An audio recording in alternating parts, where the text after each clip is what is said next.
Hello বন্ধুরা, কেমন আছো তোমরা সবাই? আশা করি তোমরা সবাই অনেক ভালো আছো। আমিও অনেক ভালো আছি। আমি মো। আমার চ্যানেলে তোমাদের সবাইকে আমি স্বাগত জানাচ্ছি একটা নতুন ব্লগ নিয়ে। আশা করি আমার ভিডিওটা তোমাদের অবশ্যই ভালো লাগবে। যদি ভালো লাগে তাহলে অবশ্যই আমার সাবস্ক্রাইব বাটনটা হিট করে দিও। আর হ্যাঁ, অবশ্যই যদি তোমাদের আরও বেশি ভালো লাগে তাহলে আমার ভিডিওটাকে প্লিজ শেয়ার করে দিও এবং আমার ভিডিওটাকে লাইক করে দিও। আর প্রেগনেন্সি রিলেটেড যদি কোনো রকম কোনো কোয়ারিজ থাকে বা প্রেগনেন্সিতে আমার কি কি সিমটম ছিল কি কি ছিল না সেটা আমি অলরেডি আমার চ্যানেলে পোস্ট করে রেখেছি, তোমরা গিয়ে দেখে নিতে পারো। আমি লিঙ্কটা আমার ডিসক্রিপশন বক্সে দিয়ে দেব, তোমরা অবশ্যই গিয়ে ভিডিওটা দেখে নিতে পারো। এবং এটা ছাড়াও আমি আরও অনেক ধরনের ভিডিও পোস্ট করেছি, ডেলিভারি এক্সপিরিয়েন্স কীরকম ছিল আর আমার FHR রেট কত ছিল, কি ব্যাপার, এই সমস্ত ডিটেলস নিয়ে আমার ভিডিও আলাদা আলাদা করে পোস্ট করা আছে আমার চ্যানেলে। তোমরা গিয়ে অবশ্যই আমার চ্যানেলে গিয়ে ভিজিট করে আসতে পারো, বা আমার উপরে যে আই বাটন আছে সেই উপরে আই বাটনে গিয়ে তোমরা ক্লিক করে ভিডিওগুলো দেখে আসতে পারো। তো চলো ভিডিওটা শুরু করা যাক। আশা করি তোমরা ক্যাপশন বুঝেই গেছো। তো আজকে যে ভিডিওটা আমি বানাতে যাচ্ছি সেটা হচ্ছে Q&A ভিডিও। আমি যে প্রেগনেন্সি রিলেটেড ভিডিওটা শেয়ার করেছিলাম, তো সেখানে অনেকেই অনেক কোশ্চেন করেছো। তো সবাইকে এক এক করে তো কোশ্চেন অ্যান্সার দেওয়া আমার পক্ষে সম্ভব হচ্ছিল না, তাই জন্য আমি ভাবলাম যে আমি এটার জন্য আলাদা একটা ভিডিও বানাই। তো আজকে আমি সেই ভিডিওটা বানাতে যাচ্ছি, আর এটার মধ্যে তোমাদের যা যা কোয়ারিজ আছে সব কিছু ক্লিয়ার হয়ে যাবে। তো চলো শুরু করছি। তো প্রথম প্রশ্ন যেটা আছে সেটা মানে প্রথম যে কমেন্টটা আছে সেটা হচ্ছে রাইমাস ওয়ার্ল্ড। হ্যালো রাইমা, কেমন আছো তুমি?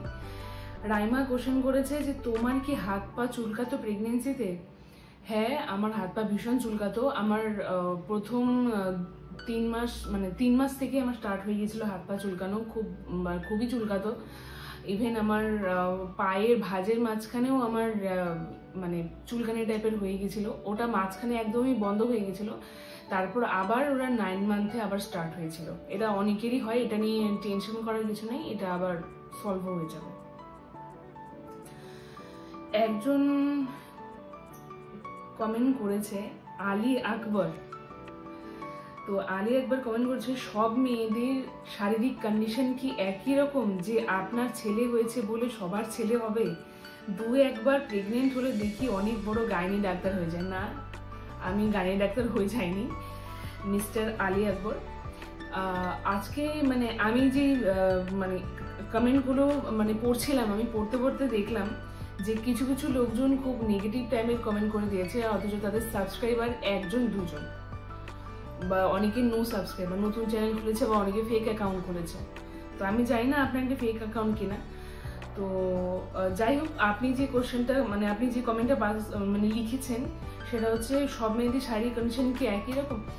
সব মেয়েদের শারীরিক কন্ডিশন একই রকম হয় না, সব মেয়েদের প্রেগনেন্সি সেম হয় না। সেটা আমি ভিডিওতে অনেকবারই বলেছি এবং আমি আমার বেশিরভাগ ভিডিওতে এই কথাটা বলে থাকি যে সব মেয়েদের প্রেগনেন্সি সেম হয় না আর সব বাচ্চারা সেম হয় না।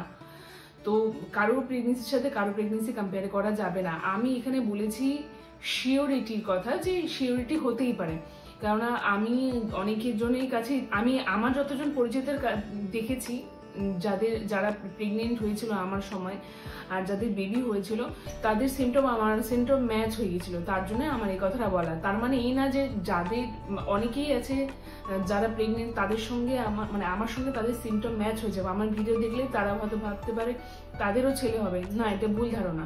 সবার প্রেগনেন্সি সেম হয় না।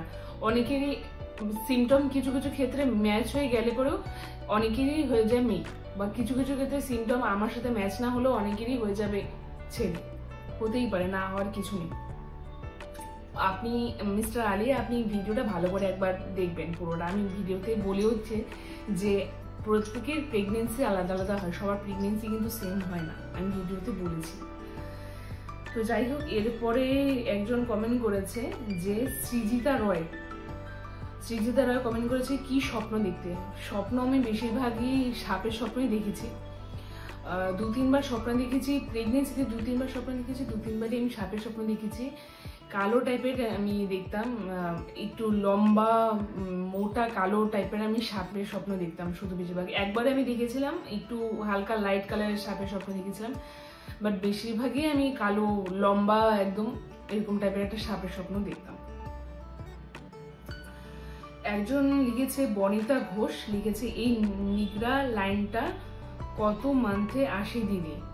তো এই নিগড়া লাইনটা যেটা আসে সেটা আমার স্টার্ট হয়েছিল 2 মাস থেকেই শুরু হয়ে গেছিল পেটে এই দাগটা, ঠিক আছে?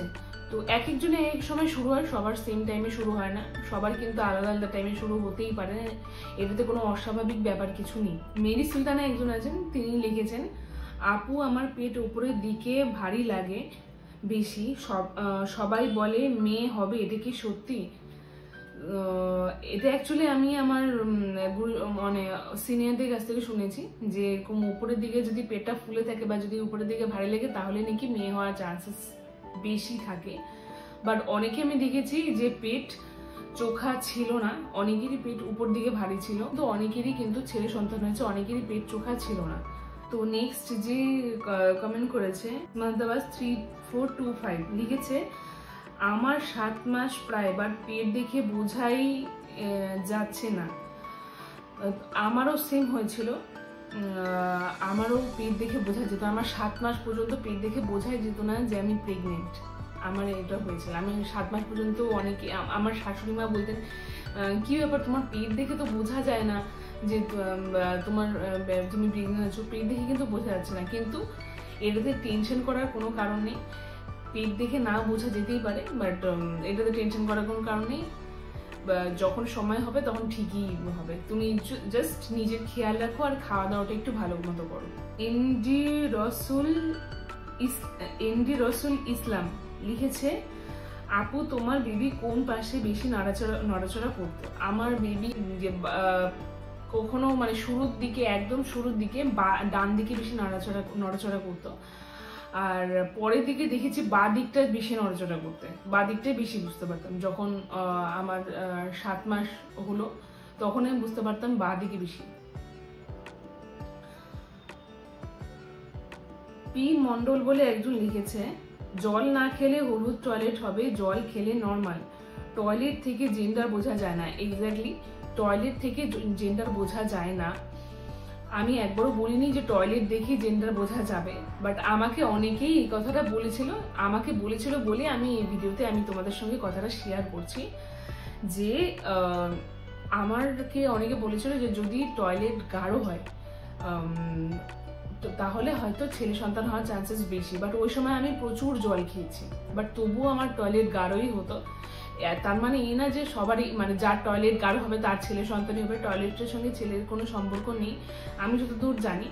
বাট আমাকে অনেকে যেটা বলেছিল আমি সেটা শেয়ার করেছি, বাস দ্যাটস ইট।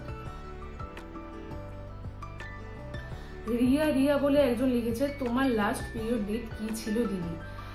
তো আমার লাস্ট পিরিয়ড ডেট ছিল জুলাইয়ের 19 তারিখে। জুলাইয়ের 19 তারিখ আমার লাস্ট পিরিয়ড ডেট ছিল। রিকি দত্তা বলে একজন লিখেছে তোমার নাভি কেমন ছিল আর তোমার পেট কি নিচের দিকে ভারী ভারী লাগতো? একদম হ্যাঁ, আমার পেট নিচের দিকে ভারী ভারী লাগতো, আর নাভিটা যেটা ছিল সেটা ভেতরের দিকে ঢুকানো ছিল।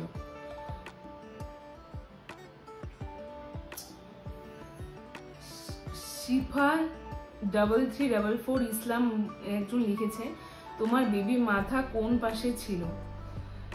বেবির মাথা তো অ্যাকচুয়ালি ঠিক আমি জানি, আমি দেখিনি ওরকম ভাবে, বুঝতে পারি না। আমি অনেকেই বোঝে বাট আমি বুঝতে পারিনি। বাট আমি মুভমেন্ট যেটা ফিল করেছি, আমি কখনো ডান দিকে মুভমেন্ট ফিল করেছি শুরুর দিকে, যেটা আমি আগেও বললাম, আমি বাঁ দিকেও মুভমেন্ট মাঝে মাঝে ফিল করতাম। ড্রিম গার্ল কমেন্ট করেছে আমার কখনো পেটে ডিপ কালার দাগ হয়নি, বাট আমার ছেলে হয়েছে, মেয়ের সময়ও পড়েনি, ছেলের সময়ও পড়েনি, আর দুবারও প্রেগনেন্সিতে আমার চেহারা খারাপ হয়ে যায়, শুকায় গেছিলাম। চেহারা আমারও খারাপ হয়ে গেছিল। আমার 8 মাস পর্যন্ত, আমার 7 মাস পর্যন্ত চেহারা খুব ভালো ছিল। আমার 8 মাসে গিয়ে চেহারা ভীষণই খুব খারাপভাবে ভেঙে গেছিল, খুব বাজে চেহারা হয়ে গেছিল আমার 8 মাসে গিয়ে। 7 মাস পর্যন্ত আমার চেহারা ভালো ছিল। এমডি শাহজাহান বলে একজন কমেন্ট করেছে, আচ্ছা আপু তোমার গলা নিচে কালো দাগ পড়েছে? হ্যাঁ, আমার গলা নিচে একদম ভীষণ বাজে রকম ভাবে কালো দাগ পড়ে গেছিল। আমার সেই কালো দাগটা উঠেও গেছে, সেটা যখন ডেলিভারি হয়েছে, ডেলিভারি পরে অটোমেটিক ওই কালো দাগটা উঠে গেছে। ছাড়া আমি একটা কথা বলে রাখি, ব্রেস্টেও অনেকের কিন্তু কালো কালো ছোপ ছোপ মতো পড়ে যায়, সেটা নিয়ে ঘাবড়ানোর কিছু নেই। ওটা যখন বেবি হয়ে যাবে, বেবি হওয়ার পরে ওটা ধীরে ধীরে ধীরে ধীরে ওটা অটোমেটিকলি উঠে যাবে। শুধু তোমরা পরিষ্কার করে থাকবে, জায়গাটা হাইজিন রাখবে। বাট অনেকেরই পড়ে, তো পরিষ্কার রাখলেই হয়ে যাবে, অসুবিধা নেই, ওটা নিয়ে ঘাবড়ানোর কিছু। নূপুর নিতিন বলে একজন কমেন্ট করেছে, আমি 3 মাসের প্রেগনেন্ট, সবাই আমাকে আশীর্বাদ করো। তো congratulations and best of luck তোমার মাদারহুড জার্নির জন্য। আমি ভগবানের কাছে এটাই প্রার্থনা করি, তোমার যে বেবি আসছে সে যেন খুব ভালো মতো সুস্থ মতো আসে, আর তুমি নিজেদেরও খেয়াল রাখো আর বেবিটারও খেয়াল রাখো। বনিতা ঘোষ S6J আরও কমেন্ট করেছে যে, ও আচ্ছা, তবু তোমার কি কি সিমটম ছিল একটু বলো। তোমার মর্নিং সিকনেস ছিল? হ্যাঁ, আমার মর্নিং সিকনেস ছিল। প্রথম 3 মাসে শুধু আমার মর্নিং সিকনেস ছিল, তারপর আমার মর্নিং সিকনেস ছিল না। ঠিক আছে, তুমি ভাত খেতে পারতে? ভাত প্রথম 4 মাস আমি কিচ্ছু খেতে পারতাম না, রসুনের গন্ধ নিতে পারতাম না, ঝাল মশলার গন্ধ বেশি নিতে পারতাম না, মাংসের গন্ধ নিতে পারতাম না একদমই, এই কটা গন্ধ নিতে পারতাম না, আর ডিমের গন্ধ নিতে পারতাম না। প্রথম 4 মাস এটা হয়েছিল। 5 মাসের পর থেকে আমি 5 মাস যখন স্টার্ট হলো তখন থেকে ধীরে ধীরে নিতে পারতাম। 5 মাসের পর থেকে পুরোপুরি ঠিকঠাক মতো খেতে পারতাম। আর হ্যাঁ, পেঁয়াজের গন্ধ আমি সহ্য করতে পারতাম না। মিষ্টি খেতে নাকি ঝাল খেতে?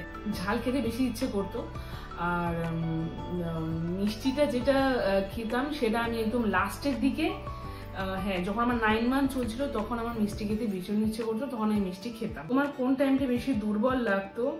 তুমি কি কি স্বপ্ন দেখেছো? আমার দুর্বল লাগতো সকালবেলা যখন ঘুম থেকে উঠতাম তখন আমার দুর্বল লাগতো, আর দুর্বল লাগতো হচ্ছে দুপুরে যখন আমি খাওয়া দাওয়া করে একটু শুতাম তখন অনেকটাই বেশি দুর্বল লাগতো, আর ভীষণ ঘুম পেতো রোজ। ঘুমের ক্ষেত্রে আমি একটা জিনিস বলে দিই, ঘুমের ক্ষেত্রে এরকম একটা প্রবলেম হয়ে গেছিল যে আমার কখন ঘুমাবো তার কোনো ঠিক ঠিকানা ছিল না। কখনো রাতে ঘুমাতাম, কোনো দিন রাতে ঘুমিয়ে আসতো না, সকালে ঘুমাতাম। কোনো দিন এরকম হতো সকালে ঘুম নেই, দুপুরে ঘুম নেই, একদম ডাইরেক্ট রাতে। কোনো দিন এরকম হতো যে আমি সকাল 8টার সময় ঘুমাচ্ছি, এরকম কেসও হয়েছে। এরকম তোমাদের সাথেও হয়তো হতে পারে, বাট আমি টেনশন করার কিছু নেই। ঘুম যখনই পাবে তখন ঘুমাবে, আর যখন ঘুম পাবে না তখন হাঁটার চেষ্টা করলেও তোমার ঘুম আসবে না। এটা অনেকের ক্ষেত্রেই হয়, এটা আমার বোনের ক্ষেত্রেও আমি সেম জিনিসটাই শুনেছিলাম, ওরও হয়েছিল সেম জিনিস। আর স্বপ্ন যেটা দেখতাম সেটা তো বলেই দিলাম, আমি কি কি স্বপ্ন দেখতাম আমি সাপের, বেশিরভাগ সময় আমি সাপেরই স্বপ্ন দেখেছি। আমার ভিডিওগুলি যদি তোমাদের খুবই ভালো লেগে থাকে তাহলে আমার ভিডিওটা অবশ্যই লাইক করে দিও এবং সাবস্ক্রাইব বাটনটা অবশ্যই প্লিজ হিট করে দিও। আমার শরীরটা খুবই অসুস্থ, তাই সেই অসুস্থতার মধ্যেও তোমাদের জন্য আমি ভিডিও বানাচ্ছি। আর হ্যাঁ, যদি আমার ভিডিওটা ভালো লাগে তাহলে অবশ্যই কিন্তু শেয়ার করে দিও, শেয়ার করে দিতে একদম ভুলো না। তো চলো, দেখা হচ্ছে নেক্সট ভিডিওতে, বাই।